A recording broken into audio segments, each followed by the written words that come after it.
Hello, everyone, and welcome to Round 10 of Pro Tour Magic 2015. I am Brian David Marshall. I'm in the booth with Pro Tour Hall of Famer Randy Buehler, and we are going to watch Pro Tour Hall of Famer William Jensen. I feel like we've said this a lot this weekend. Playing against his good friend, former Player of the Year, Owen Turtenwald. Could be Player of the Year again, trying to make that run. Absolutely. Kind of in the best position. If anybody's going to catch Jeremy Danani today, it's Jeremy probably just going to be picked up Owen. another loss last round. Yeah, he's on 2 losses now, so no longer quite in the top 8 position he was a round ago. There you're going to look at William Jensen's hand. Swift Claw, not much. Yeah, Huey's draft didn't go great. It's not that he did anything wrong. It's just that the packs just never delivered much quality. Owen, meanwhile, sitting 2 to Huey's right, wound up in blue-black, and the black in particular was clearly underdrafted at this table. Absolutely. So he sort of found the undrafted colors, moved in, which actually did his buddy a favor, right? He let the white flow through, and Huey was able to stay mono-white. They were pretty much the best cards all the time, with Owen not cutting them off. Jackson Cunningham was the only player in between the two of them. So Swift Claw eats a stab wound. Another Swift Claw comes down. We have a Soul Mender. You know, the sort of mortifying Soul Mender for William Jensen. Only 3 lands for Owen. I mean, his hand is awesome. Right. These players are on the opposite ends of the spectrum here. Yeah, Huey is kind of flooded, but with some beatdown. And Owen is the guy who needs to draw more land. That 4th land helps a ton. Now, the way the tournament has gone so far, King of the Hill has been a curse. Yeah. William Jensen is the last undefeated. He won the King of the Hill crown last round. But Kings of the Hill have only won 4 games through 9 rounds. There's more job security in Westeros at this point. Exactly. I think we're going to see Into the Void next turn. I Bounce agree. both those creatures, get in for 4. Yeah, it's not that Owen's done anything wrong. It's just that his draw isn't the fastest. Yeah, and that's what happens. Bounce them both, get in for 4, drops Owen to 8. Billy He drew another Soul Mender. has another Soul Mender. Well, I was just thinking, if he drew a creature, it could add the... Wow, 3 creatures. I guess they have 5 power between them. Owen, though, still stuck on 4 land. Only gets to do 1 thing. Oh, that what was a thing. Fester What a Gloom? thing. Yes, Festergloom sweeps the board. Grief. That was insane. And Owen's going to have to discard this turn. Yeah, Into the Void, bounce 2 cards.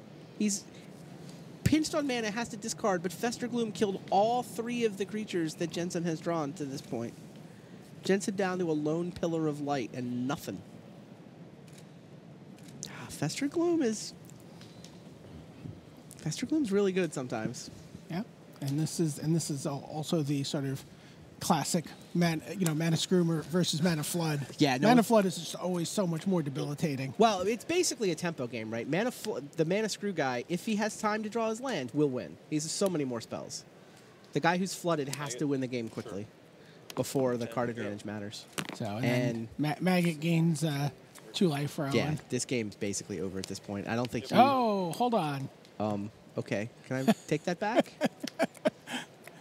I was about to say Huey doesn't have things that he can draw to take over, but he has a card in his deck. Oh, but it just gets Feast of Dreams. Owen drew the 5th land right on time. Yeah, this game's going to start to look like a blowout now, but it was actually really close. I mean, that was the inflection point. We just went through these last 2 turns.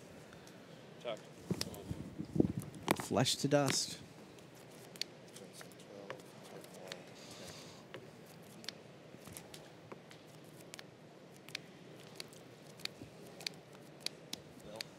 There's a research assistant, a necromancer's assistant. Flesh to dust is the best black common, right? I think so. Just no questions asked. Kill it. You just have to watch what it does. It kills a Soul of New Phyrexia. Right.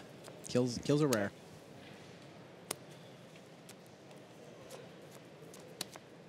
Oh, Quickling to thwart the pillar and reclaim the Rot Feaster Maggot. Wow. Now you get a look at Quickling. Cards. 7, 6. Great piece of art. great card. Yeah, it's a cool one. Go.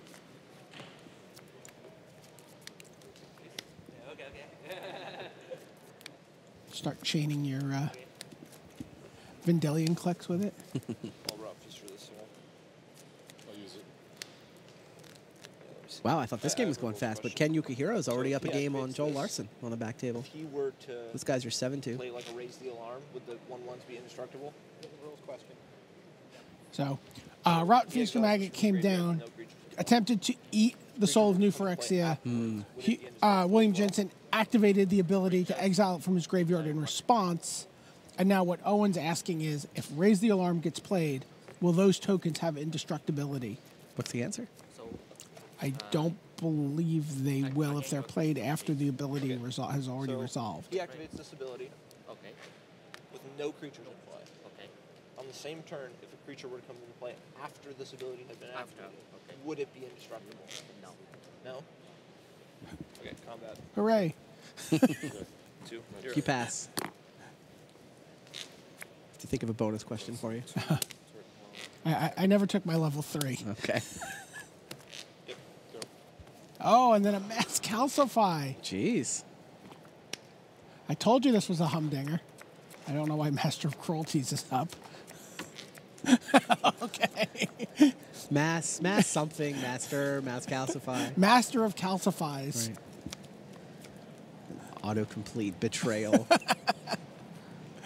Yes. All of the cards in the sidebar are sent in from an iPhone. Gravedigger. Oh, Gravedigger. You can see Cursing Spirit. Yep, gets back a Curse. Could have gotten the Quickling. Quickling the Gravedigger and then get something else. That would have been fun. Yeah, that was just enough as is for Jensen. He's like, yeah, that's all I really need to see. Yeah, screw beats flood as long as the game doesn't end quickly. So there you get a look at our feature match area. We'll be bringing you one of those matches with a live look-in after these messages. Hunt Bigger Game. Magic 2015 is now available on Magic Online. Start your hunt by downloading the new Magic Online client at www.mtgo.com.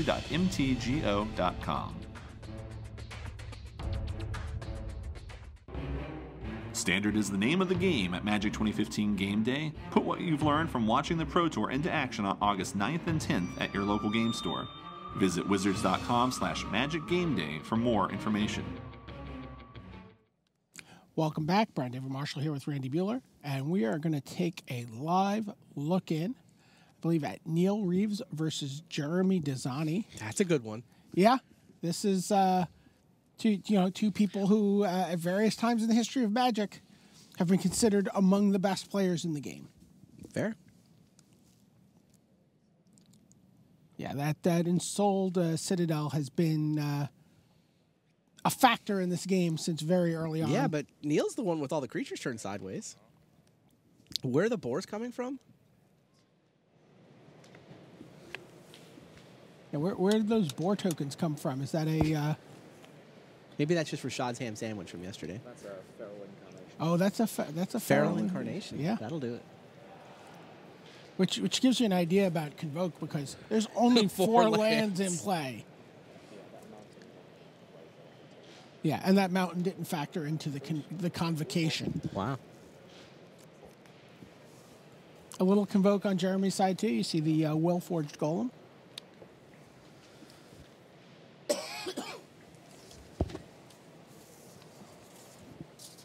Is it the Moss Beast? That is the Moss Beast. Does that mean the card on the edge of the screen is also another Mystic? Yes, it is. Okay. But denied. Oh, Statute of Denial? Yep. For Neil Reeves' list here. Richard Reeves. I keep Yeah, not seeing Neil. Richard Reeves the Richard thing. Reeves thing is just not going to fly for me. Should be a display name in the software, right? A legal name and then a display name. That's all we need. I've put up with Robert Maher long enough. Yes. Richard Reeves, not. I've gone too far. How do you like Carnivorous Moss Beast? I mean, I've yet to play one. I don't like it. It's 6 mana. It's awfully expensive. But you know what? Sometimes you just need a guy to attack with. It's one of those, like, when these guys are drafting at the Pro Tour, you kind of have to go a little deeper in the Yeah, pick order because absolutely. everybody else at the table is good. And Right. you know what? You don't get past Netcaster spiders and things to fill out your deck with. Right. You At kind this- of have to dip a little deeper in the pool. Right, And, at I this mean, level, when a good card goes past someone third or fourth, they don't go, oh, too bad I'm not in that color. Right? They go, Well, oh, maybe I should be in that I will color." be in this color. You also don't make mistakes nearly as often. Yeah. Yeah, send them into the red zone. So, Darksteel Anyway, Citadel's going to eat something. Willforged Golem's going to eat something. Aeronaut Tinkerer, on the other hand. You know what? Having a big creature is also decent. Like the Moss Beast can like trade with a Siege Worm.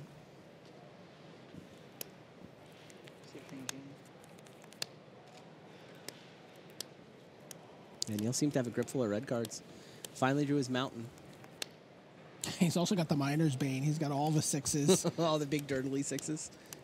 Oh, there's a crowd's So favor. good. And that big card one. was, it turns out, a bloodbath waiting to happen. Jeez.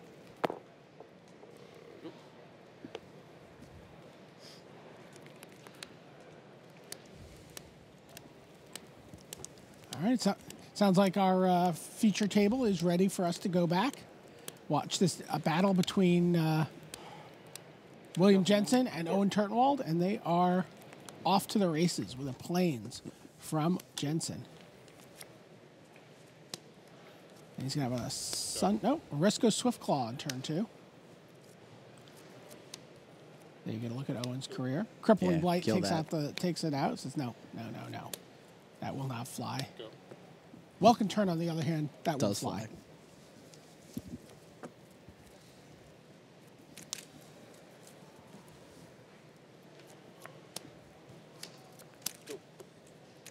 And there is the Witch's Familiar. 18. Is this turn going to be double Pegasi? It is. There you go. 4 power worth of flyers.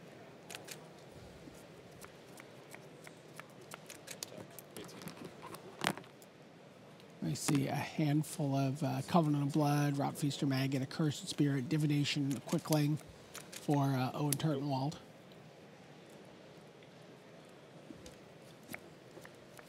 Huey Okay. wins this race, though. Yeah, but Oh, that he's Quickling's going to get a chance to ambush something. Check out the card Huey drew this turn, though. Oh boy. He's 1 land away, but that is a good one. Sanctified Charge is quite the beating in this format. A Midnight Guard for Jensen. And Divination goes 2 cards deeper for Owen. Attack. Yep, 17. Go.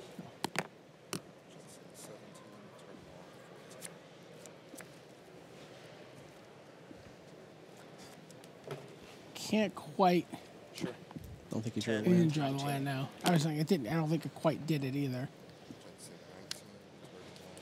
Looks like he drew a Mass Calcify. Poor Welkin turn. Man, I don't think this game. I think this game ends before Huey gets to 7 mana. He's got Sanctified Charge on 5. He's Yeah. got Soul of New Phyrexia on 6. I don't think we're getting to 7. Welcome turn regrets that it has but 2 wins to give.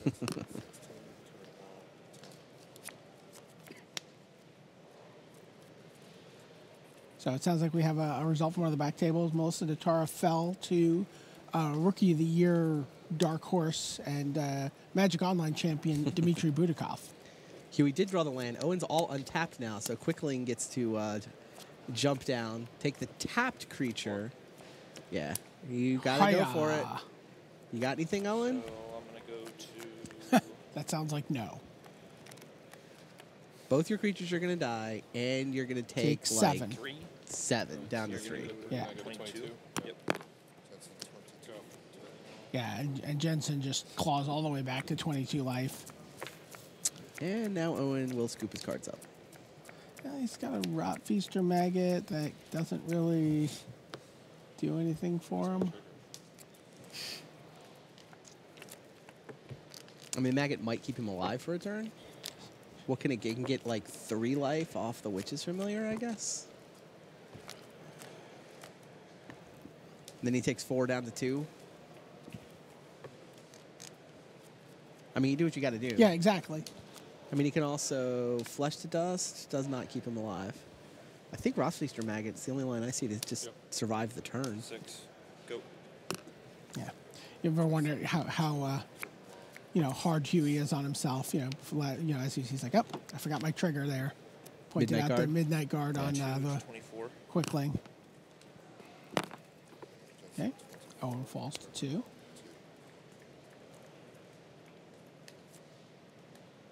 Not sure what his best case scenario is here. I mean, he can Flesh to Dust, but he still dies to the fires. Right. You can kill the turn and live a turn off of Fester Gloom. Oh, jeez. Geist also comes down for Huey? Yeah. Yeah. All right, we're going to go to game 3. And again, we watched both of these guys draft, actually. Yep. But, Huey was not happy with where he ended up. But, it's what we said. He made the best of what was handed to him. Absolutely. Yeah, card quality's not there. You know what you do when you don't have great card quality? Beat the heck down, yeah. Down. 1 drop, 2 drop, 3 drop. Don't let the game last long. Just try to win the game quickly before your opponent can draw their good cards. And that's what Huey's built. And you know what? He's got up a match. He's gone to game 3 here. He's going to get the 2-1 out of this, I think. Okay, so this is that same game we were watching before between Neil Reeves and Jeremy Danani. We see a Kurd Chieftain. You've adopted a Kurd Chieftain, right? I've drafted him like 3 drafts this weekend. I'm a big fan. A Miner's Bane, 2 elves. I think one of the elves has an Inferno Fists on it, and a couple of feral tokens. That entire Kurd Ape cycle they're just all spectacular. Yeah. Yeah. I'm delighted to take one of those early in pack 1 and just say, fine, these are my 2 colors. I've got a good direction. Okay, but we're tapping 6 mana. We're making a Willforged Golem. Yep. Unclear whether the elf tapped for mana or convoke. Sorry, would you say the left hand as well? 7 for Danani, 16 for... So Danani's at 7. I mean, he's in a little bit of trouble here. We got another Inferno Fists. So now Danani's effectively at 3. Yeah. And has to deal with, 2 more Kurd 3 Chieftain. power, 2 more 3-power creatures, also on the attack if Neil Alpha strikes next turn. So there's a Rough Rider.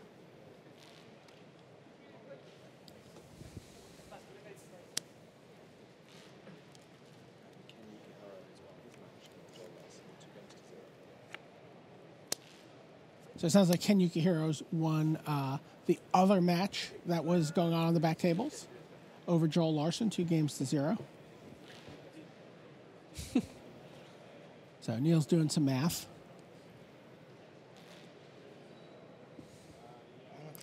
He's down. He's like about a creature short here. Yeah, even with the Kurd Chieftain? No, actually not. Everything is. So if Zani's at 7, he's guaranteed to get a 3 points of power through. 3 is he's his up minimum. 7-6, right? Yeah. And with the Kurd Chieftain, can he get Well, he 2-5? doesn't even need the Kurd Chieftain, right? He can just be like, get a 3/3. Yep, there we go. So as long as 1/3 gets through, then he can sack 2 Inferno Fists and do the final 4 points Right. of damage. Plus, he does have enough mana to go Kurd Chieftain activation plus Oh, Inferno plus. Fist, Okay. Inferno Oh, Fist. perfect. Yeah, I mean, it's 5 to activate the Kurd Chieftain, which can give anybody +2/+2 and trample. Right. Oh, yeah. So this Danani is over several times over. Danani needs a trick. If Danani doesn't have a trick, then it looks like Neil's got him. Basically needs a peel from reality. Something like that, yeah. Even that I don't think works. He certainly has a lot of options on how to block here, but the details of the blocks don't matter a lot. Since one creature will get through and Neil's onboard tricks make that lethal. Right. So right. Just a question of whether Danani has a relevant card And in his hand. Neil can pump one of the blocked creatures with the Chieftain. That would be the creature you would have to bounce with the peel.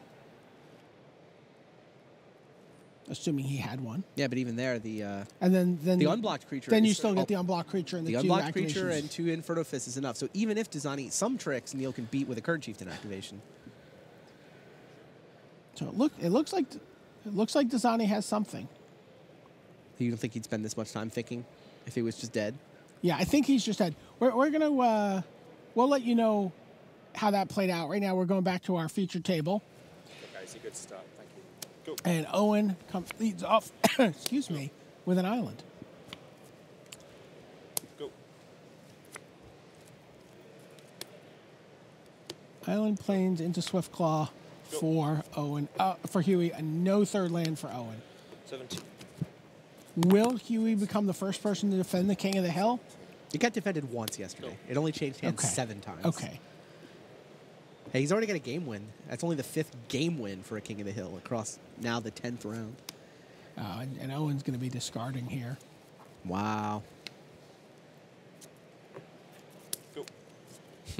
Preeminent Captain, any targets?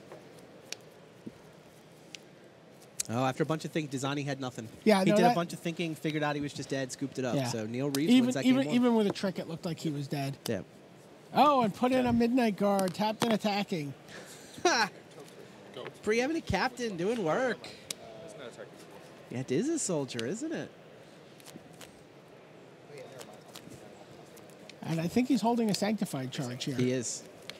Yeah, Sanctified Charge. I think that's the Midnight Guard that just hit play. Yep. He's got the 5th land. Bunch of cards for Owen, but once again, not a lot of mana. Huey's deck, it just curves out much faster.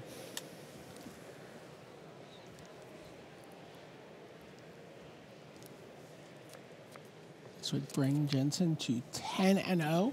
If this plays out the way we're anticipating. Owen Turtenwald still very much alive at 8-2, heading into Constructed. Oh, yeah. Go. Yeah, he's still got a loss to give. Basically, it's 3-1-1 probably. Well, he's got a round of limited left, too. So, which is 4-1-1 from familiar, here. but attack everybody into it. Yeah. Yeah, Huey's got the 5 mana. He's like, I know you know. He's representing the Sanctified Charge. Owen doesn't know if he has it or not. I don't think Owen has any choice but to call. Well, if he has it and he doesn't block, he's dead. Right. You can't afford. He has to just block. Block. Yeah. Yep. Well, Right. So Owen goes to 1, loses his guy without any real cost. Yep. Yeah, Huey apologizes. Apologizes. His buddy obviously had some land problems there. Not good for Owen Turtenwald's Player of the Year chances, but if he's going to lose to somebody, I'm sure Huey's the guy he wants to lose to. Huey defends King of the Hill. Yes. 10-0. Yeah.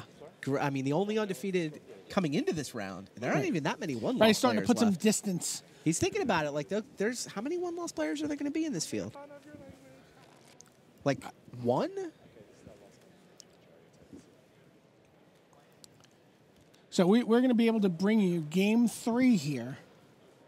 Game 2. That's only Game 2. Game 2. My Neil's gosh. up 1-0. That was a long, complicated, That was a involved very game. long game between Neil Reeves and Jeremy Danani. Yeah, I mean, it took Neil forever to get his red mana. Right, okay.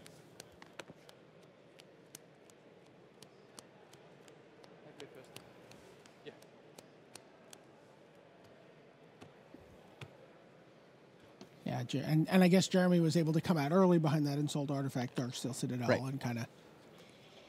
But Neil, he 3-0'd yesterday in Limited, by the way. Yeah. And we talked about he, at one point in time, considered perhaps the best Limited player on the planet. well, you know, Maybe his deck selection was actually for this tournament informed by his expectation of going 5-1 in draft. That was the plan? Yes, he's like, all right, I'm going to go 5-1 in draft.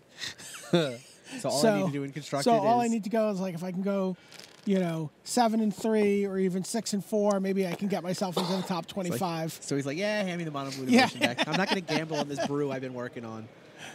Yeah, that's it. That's exactly what happened. This is actually the second time these guys played. They played yesterday in Constructed. Neil on the mono blue devotion side, dealing Jeremy Danani his first loss. So it's actually a rematch. Danani's like, I've been having this great year. They brought this guy back, defrosted him from a decade ago. Can't beat that guy. See, they've got players underway. Jeremy played a land, and it sounds like Neil top-decked an elf, which promptly eats a lightning strike. Yeah, you from gotta kill Danani. the elf. You always kill the elf. Runeclaw Bears. There's an Aeronaut Tinkerers. That's a stopper. You see, look at the 2/3 for 3. That extra point of toughness on a 3, on a low curve creature is so good. Absolutely. Borderland Marauder for Neil though. I can attack through and at least trade 2 drop for a 3 drop. I don't think it will right away because I think Neil's building up to a pair of Willforged Golems. They are ready next turn. Yeah, they start coming online. Council 14. And we're getting a look at. I still see Neil's cards in hand, but I don't know what Jeremy's. Oh yeah, we don't have them. I'm like, I see cards in hand. Those are Owen Turtenwald's cards on my tablet here. Right. Not as relevant.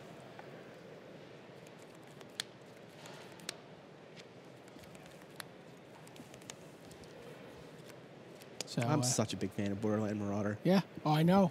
3 power, 2 drop. Neil.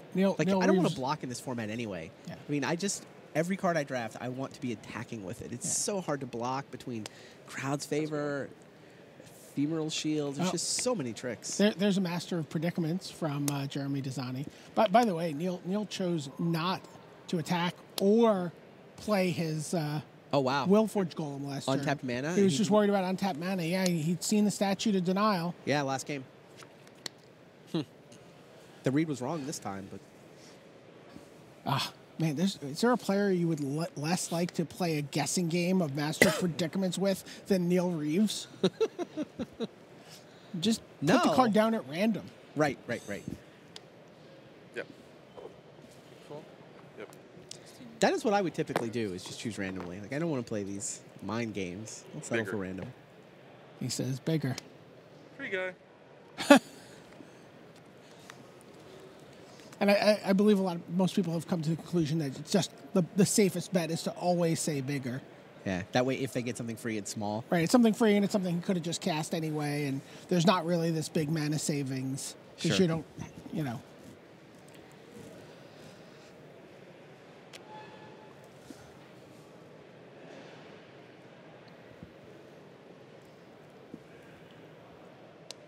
There's an Inferno Fists, and it's going to kill the Marauder. Just no combat interaction there. Let's just 3 mana shot. 3 mana kill it. Yep. Yeah, Neil kind of needs a trick if he wants to attack with that Willforged Golem. The pair of 2/3s are pretty good at blocking a 4/4. He drew Naturalize, which he saw. Wow. You know what? I've seen Danani's list. It seems like a very reasonable card to bring in. Neil just attacked into the 2/3s with no trick, Yep.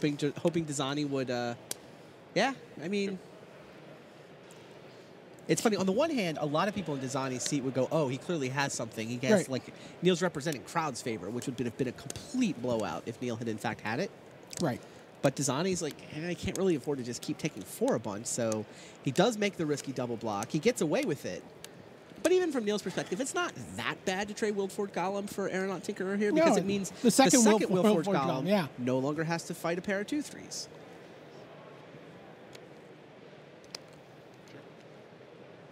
So Quickling comes down, decides to opt for the flyer, and put a little, put some pressure on Reeves, takes him down to 10. Now what do you say then? You know he's got an Aeronaut Still gonna Tinkerer. say bigger in case I got free if you want. He's like, I'm still going to say bigger. Done? Right. And you see, it's not that big a deal because he could have just played Yeah, both exactly. anyway. But it always feels nice to get something for free.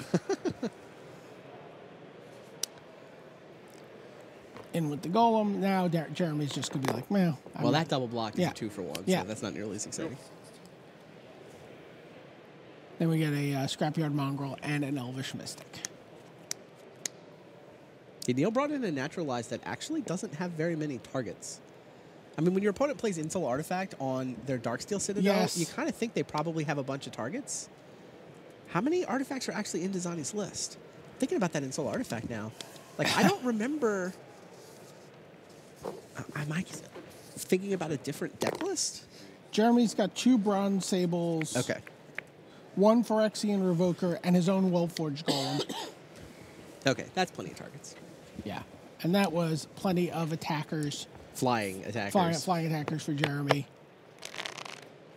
You know, you see sometimes, you know, people always want to get value out of their Quickling. They're like, oh, I want to return something. That sometimes you just need to get a flyer. Yeah, you just need to get a flyer on the board. So you can race the clock. That lonely, lonely last table in the feature match area. I was watching on one of the monitors yesterday. I forget who I was talking to. We were talking about how, you know, that lonely last feature match. And he's like, oh, it was Wesco. I'm talking to Craig Wesco. Wesco's like, yeah, and it's like now with the way they do one match at a time in the top 8, that's the loneliest.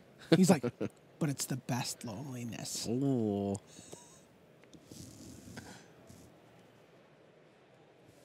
Yeah, you see Jeremy going back to his sideboard. He's got something. O'Neill went back for a plummet. Oh, that seems like a good card. A fine card. What are their records there? X2 or X3? X2, right? Yeah, X2. Right, we just saw Jeremy pick up his second loss last round to Ben Friedman, who gave us a little master class in the graveyard deck, running 2 restocks.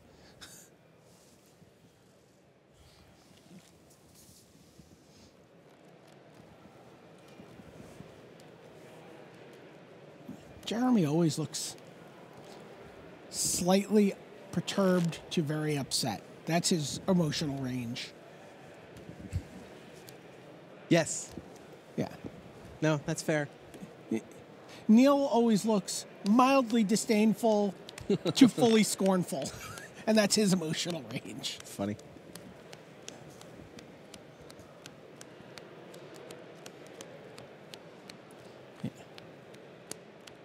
No, he's also pretended to be a hick sometimes. Just some Southern lawyer.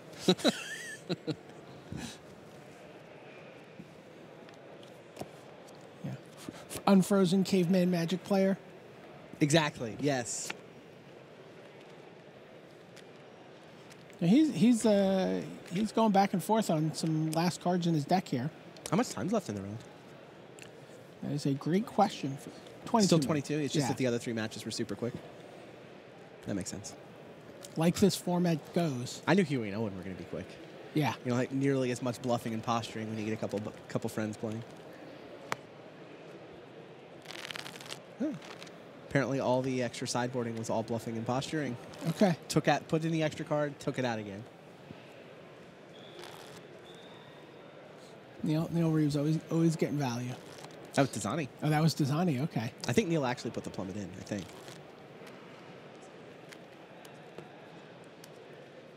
You know, that was Neil. He right. did the 1 plummet, but then he also just went back and forth on 1 extra card. Yeah, I figured I'd lose to a rare. So you want to know who I think there might only be one 9-1 player in this tournament. Really? I mean, Huey's 10-0. Right. When you think about Pod 1, it was what? It was 2 XOs and then 6 X1s. Yeah. So, like, the winner of the pod, it's going to be, you know, a 10-0 versus a 9-1. Right. It's Matt Sperling. Matt Sperling beat Ben Friedman this round? Matt Sperling defeats Greg Orange this round. Okay. Oh, so Friedman could still be there? Yeah, Friedman was also... X1? Was X1, Oh, yeah, okay, that makes sense. I do not have a Friedman result yet. Sure. I have Scott Markison beating Paolo. All right. Elvish Mystic leads things off for Neil Reeves. Pat Cox defeated Javier Dominguez on pod 2. Who, by the way, says figures I'd lose to a rare. I don't know if you caught that. Yeah, I did. Christian Zeibold with his 3 cones of flame defeats Zach Jesse. So Jesse's 0-2 at the table. Zeibold 8-2 overall. Yeah. Yeah, it looks like Ben Friedman's still playing. That's definitely the other odd result. We could get a second X1. Okay. Second 9-1 player.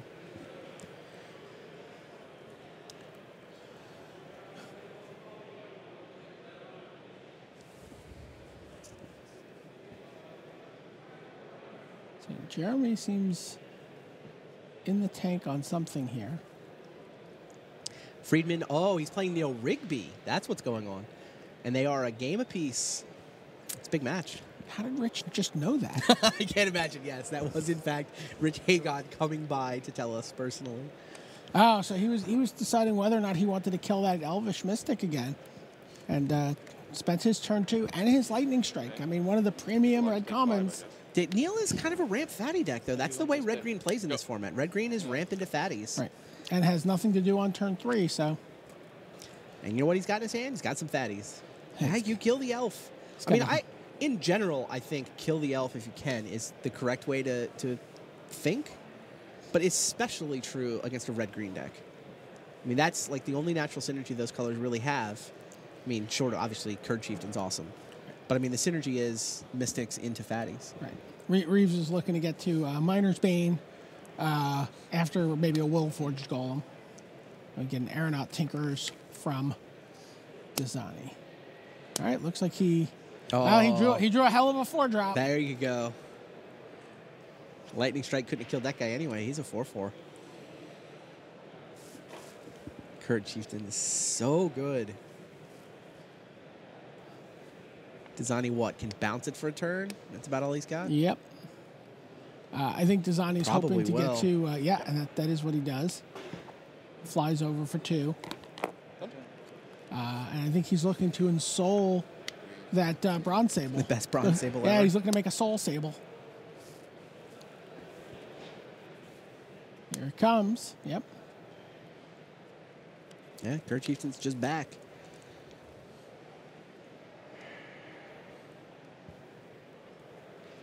Any more bounce in Danani's hand? Does Quickling count? Not quite. Not quite.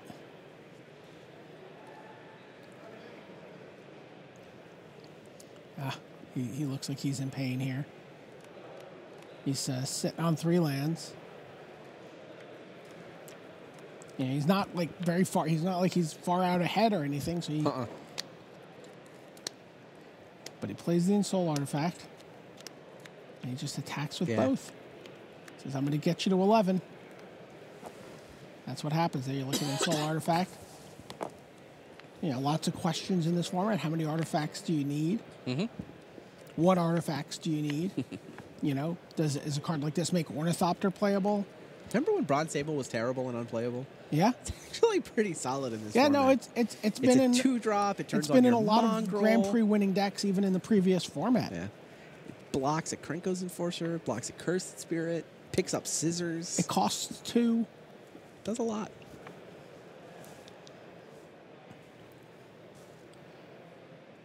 You know, the days of clumsy limited Magic are over. You really need to play to your curve. There's a Runeclaw Bear.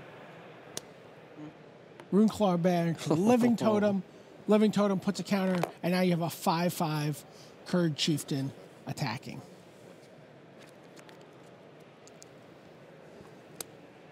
Danani's presenting a pretty fast clock, though. Danani can attack for 7 here again. Neil doesn't have any good blocks. If the Tinkerer is in the air. Right, but he can just... I mean, chumping the 5 there doesn't seem like the worst. Right. The Living Totem's that done must its, be the line. Living Totem's done its job. He can chump the 5. He's got Plummet for that Tinkerer down the road, but I mean, he wanted to make a more mana efficient play. That's exactly what it does. It's like I don't want to go to 4. Right.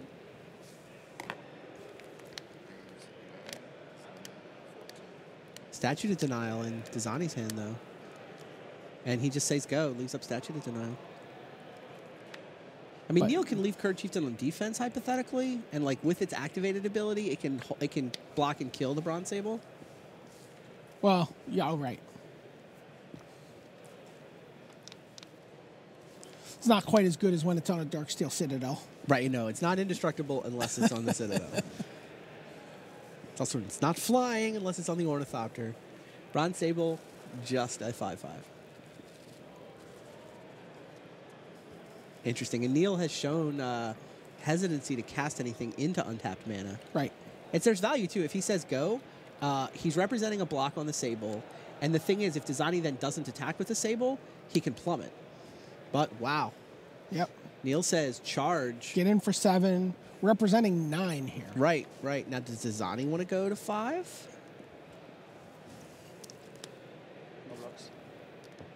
Yeah. Neil leaves essentially plummet mana, right? What else has he got going on? He can't play his Blast Fire Bolt. He can't play... Wow, he's a 6-drop, 6-drop. With 5 land. Yeah, ships the turn with plummet mana. But Jeremy's dead next turn. Right, right. No, this race is pretty interesting. Jeremy can play Quickling if he wants to. That doesn't actually do anything, though. Oh, Quickling's going to wind up saving that Tinkerer from plummet, isn't it? Yeah, but that doesn't seem like enough. He just doesn't have the mana to maneuver. Jeremy's here. thinking about Quickling. If he goes for Quickling and Neil plummets the Tinkerer as a response, it's a nice little blowout. Jeremy does not risk it. I mean, if they hit that sequence, would have resulted in Jeremy either sacking his Quickling or picking up the Bronze Sable. So Jeremy not interested in that. It just shows you the power of untapped mana. Both these players are trying to figure out what the other guy's got and what they need to play around. And Jeremy had a nice think at the end of Neil's turn, and now Neil's thinking, what was he thinking about? Maybe he puts him on the Quickling. If we've learned one thing from Magic, it's that commitment is bad.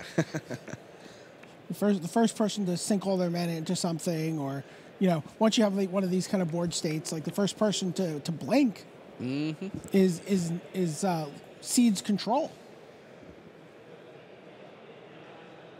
Yeah, Neil has lethal next turn if Jeremy doesn't have blockers. He almost has lethal next turn if there are blockers. That's true. Jeremy, meanwhile, does not have lethal.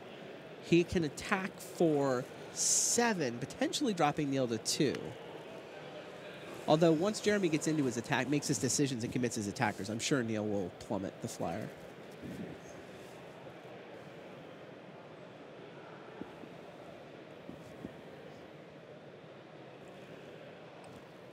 He's doing the math. It's tough. Yeah, I'm still dead if he attacks. The thing is, Jeremy does not have a blocker he can play, other than the Quickling.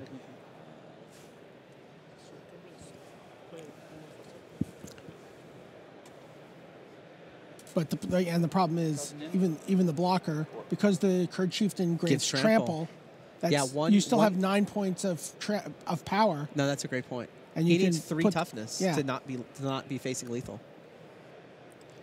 So. Yeah, anything less than 3 toughness, and Neil can just trample through. Jeremy's pantomiming out what's going to happen. He's like, okay, I can block. I think Jeremy has to play defense.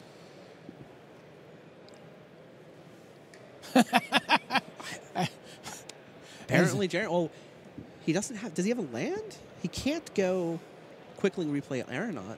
Wow. No blocks? You got any effects? No? Plummet. Now, Jeremy's going to represent more tricks. All he's got is Quickling. Like, unless we're misunderstanding his hand, the only thing he can do here is play a Quickling. Neil has pointed a plummet at that 2/3 Aeronaut Tinker. Jeremy is basically representing stuff. I mean, Neil's just got him, right? Neil's just staring at him. Yeah. Look at that. Just staring at him. Arms crossed. That's a nice stare. Yeah, and Jeremy knows he's got, but he's like, there's got to be something I can do here. I mean, yeah. I think Jeremy's dead on board. Countering the plummet doesn't do anything. Oh yeah. The Quickling on the plummet. The Quickling. Quickling and 2 untapped mana is all he can do. He can play the Quickling. He can leave 2 untapped mana and hope that Neil will decline to commit to a Kurd Chieftain pump on his next attack. The problem is he spent so long agonizing over this. Yeah. That he's not going to be able to. It's not represent anything. 100% agree. Right. This is not a very convincing bluff in my mind. Of course, it helps that we can see his hand. Sure. But you also know Neil. I mean, Neil's pretty good at figuring out what the story is. Oh, he's going to Quickling the Bronze Sable?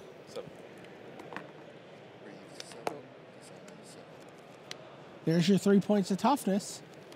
What?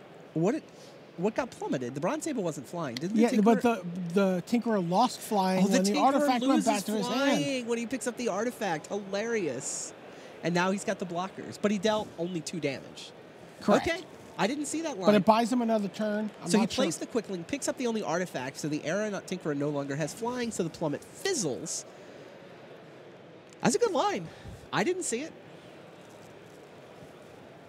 Probably should have seen that one, but Jeremy's still back against the wall. Right. He's forced to play defense here. Sable is set to trade with the Runeclaw Bear, but the Kurd Chieftain is going to give it +2 and trample, so it tramples over for 3. Yeah. Nothing dies. Nothing on Neil's side dies. Yeah. Everything on Jeremy's side dies. Yeah, Jeremy that's usually falls what to happens 4. when Chieftain starts fighting. Right. So now, Gets himself an extra turn. yeah, Jeremy found a way to survive a turn. But now what? Now Neil's at 7. He's on. Jeremy's on 2 power. I mean, I almost want Neil to win just so we can get the interview. Yeah. Well, you're going to get your interview. Cool. I can't see, what you could do. I mean, Lava Axe, Land Lava Axe would do it. This is going to be the Desperation Divination. Yeah, no. He's like, there's nothing no 2 cards can save me. Neil Reeves takes down Jeremy Danani for the 2nd time this weekend. Which is the 3rd loss for Danani. Yep. With Owen barreling down on him. Also as well. true. I mean, Owen did lose this round. Yeah, but he did lose that round, but he's one loss. He's one loss ahead. Danani might clinch with like a top 16 that might make him uncatchable on Saturday. Yeah. On Sunday, I mean. So Danani's still trying to pad his lead in the Player of the Year race so that he cannot be caught even by a Sunday run. Yeah, Owen with 30 on Sunday. He's behind by almost 20. Yeah. So I think Danani needs top 16 to make him uncatchable. I'm not sure top 25 would be good enough. Yeah, I'm sure Rich has got all the math. Yeah. He and Scott Larrabee have been going to the computer in between rounds, and Sifka's still running. Sifka is still live as well, I'm pretty sure. In fact, Stanislav Sifka defeats Mark Henderson, so he's on 7-3. Okay. A match behind these guys, well tied with Danani now. But yeah, Sifka can still make a top 8 run as well, and win the tournament to win Player of the Year. Okay, and then. It looks like we're setting up for an interview with Neil Reeves. So Excellent. Everyone should buckle up. Still haven't heard the Ben Friedman Neil Rigby result. That's a big one this round. Yeah, that one. That one's out there. God knows. Yeah, you said Matt Sperling won, so he joins the 9-1s going back into the only constructed. 9-1 pending that other result. Right. Okay. So we are ready to go down to the floor and hear from Richard Neil Reeves, and. Find out how this tournament's been treating him. Let's send it down to the floor and Tim Willoughby. Hello and welcome to the feature match area. I'm Tim Willoughby here with Neil Reeves. Now, Jeremy Danani, currently leading the Player of the Year race. You've beaten him twice this weekend, and you came in this weekend looking for at least 5 wins in Limited. You got your 5. How's it feel? Well, I'm glad I got the 5. If I don't have the 5 in Limited, I can't actually finish anywhere in the Pro Tour because unfortunately I have to play Constructed in half of it. And yesterday after I played Danani, I was, they're like, oh, well, good job. You beat Jeremy Danani. And I'd never heard of that person before in my life.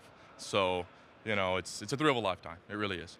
But, I got my 5. I'm happy about getting 5 because I had to get 5. I want to get 6 because I don't know if I can win 3 in Constructed again. I'm just not, or 4 in Constructed again. I'm just not that good with 60 cards. You don't get to attack and block, and you have to know the metagame and play test, and it's not really something I do.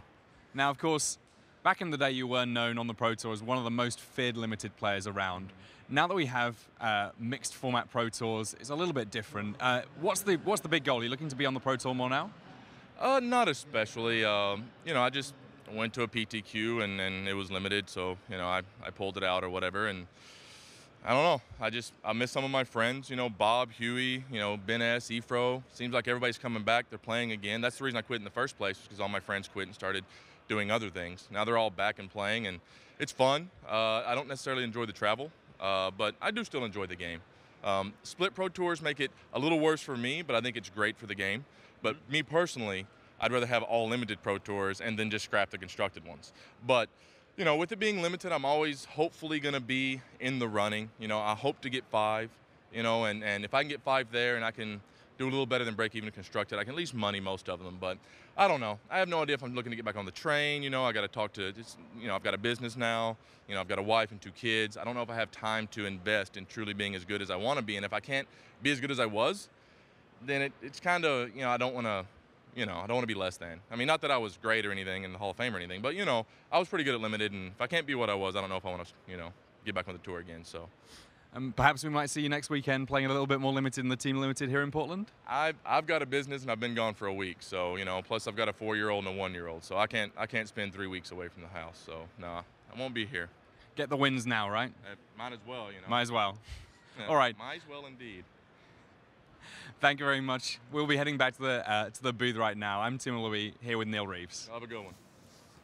See, I told you seatbelts were required. Absolutely.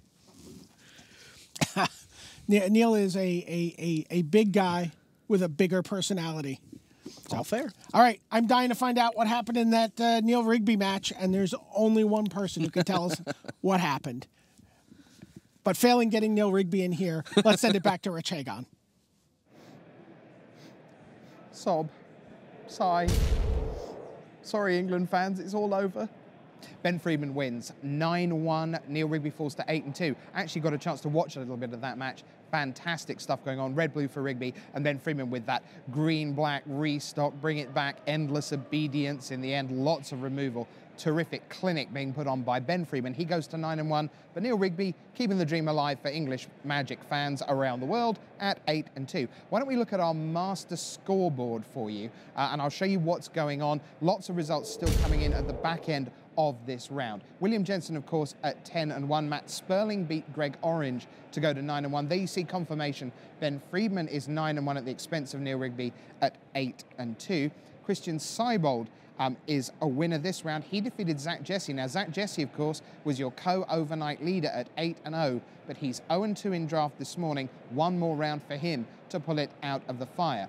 Owen Turtenwald is 1-1. He just lost to Billy Jensen. Even Flock, that's a big story in terms of the World Magic Cup races, because he is closing in mightily on Matej Zatlkai for the Slovak Republic World Magic Cup race. Danny Goldstein, not someone we know a lot about, at 8-2. The same with Pierre Mondon, qualified via Grand Prix Philadelphia. But look at that, John Finkel is up to 8-2 now.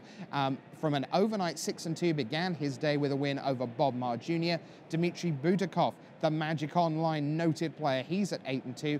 Su Chin Kuo locking up his Chinese Taipei World Magic Cup slot when Hao Shan Huang did not make day 2. And there you see the rest of the 8-2s right now. Yukihiro, Cox, Fujimura of Japan, and Timotei Simono, who only qualified for this Pro Tour as a result of hitting silver last weekend at GP Boston. He's making the most of his one time. He is at 8-2, former World Magic Cup champion, of course, with France. All right, so that's what's going on the leaderboard. I'm delighted to say that we are joined at the video wall by a gentleman who waded through a stacked draft pod this morning. So I'm going to hand you over to the capable hands of Zach Hill and Jackson Cunningham.